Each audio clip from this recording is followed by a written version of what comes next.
जय जगन्नाथ भक्त बंधु महाप्रभु श्री प्राण पुरुषोत्तम जगन्नाथ कोटि ओडियार मौड़मणिक श्री चरण कमल रे ए सेवकर अखंड अभूम प्रणीपात। भक्त बंधु दिने एक सत्य जुगर कथा।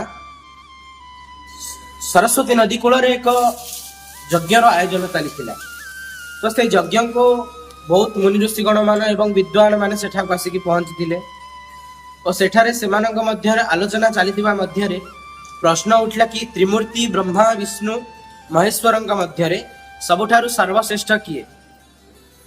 सेमानक मध्यरे बहुत तर्क वितर्क हैला एवं कौनसी संधान रे सेमाने उपनीत होई परिले नाही। शेषरे ब्रह्मांकर मानस पुत्र ऋषि भृगुं को सेठारे समस्ते अनुरोध कले कि एही प्रश्नर उत्तर ठाब करिबा पई। ऋषि भृगु एही प्रश्नर उत्तर ठाब करिया पई बाहरी गले तांकर यात्रा रे। प्रथमे ऋषि भृगु जाई पहुंचले ब्रह्मांक पाखरे। सेठारे ब्रह्मांक ऋषि भृगु प्रणाम कले नहीं एवं बहुत असम्मानित कले। ब्रह्मा यह देखि भृगुंकर अशिष्टाचार देखिकी बहुत रागी होई गले एवं बहुत क्रोधित होई गले।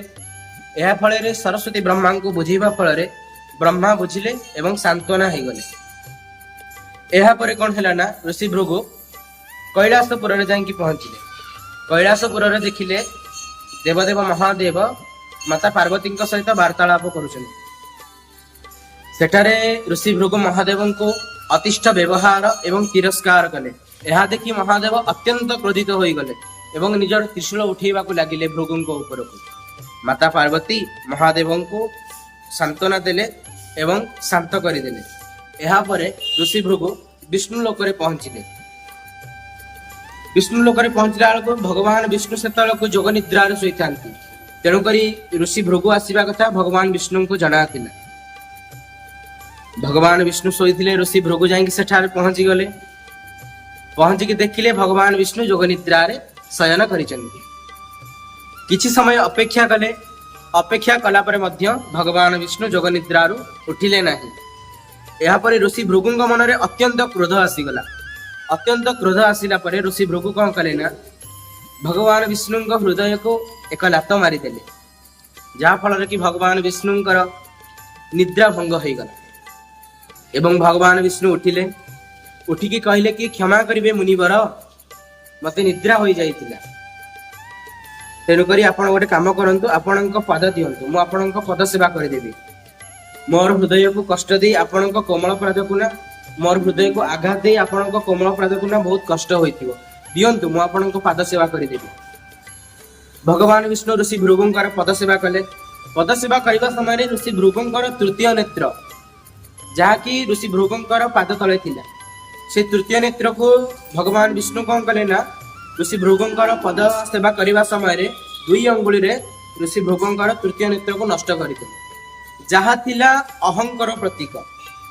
ऋषि भृगुंकर तृतीय नेत्र नष्ट हो जिबा परे ऋषि भृगुंक मन रे थिबा अहंकार एवं गर्वर परिसमाप्ति घटिला। एहा पर ऋषि भृगु निजर भूल बुझी पारिले। निजर भूल बुझी पारि ऋषि भृगु भगवान विष्णु को क्षमा प्रार्थना कले कि मणिमा मते आपण क्षमा करि दियंतु। ए अधम आपणकर परीक्षा नबा पई जाई बहुत बड़ भूल कर देछि। भगवान विष्णु को पाद तले ऋषि भृगु पड़ी गले एवं क्षमा प्रार्थना कले। भगवान विष्णु ऋषि भृगु को एवं क्षमा करदेले।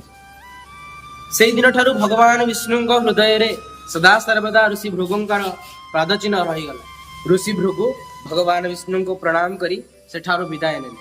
आ सेही दिन ठारू प्रमाणित होई गला कि निज क्रोध को काबूरे रखी मीठा कथा कहि पारुथुवा विष्णु ही ए त्रिपुर रे एवं त्रिजगत रे सर्वश्रेष्ठ अटंती। जय जगन्नाथ हरि बोल। जगन्नाथ को सदा सर्वदा समस्ते एमती हृदय भरी भल पाउथांती।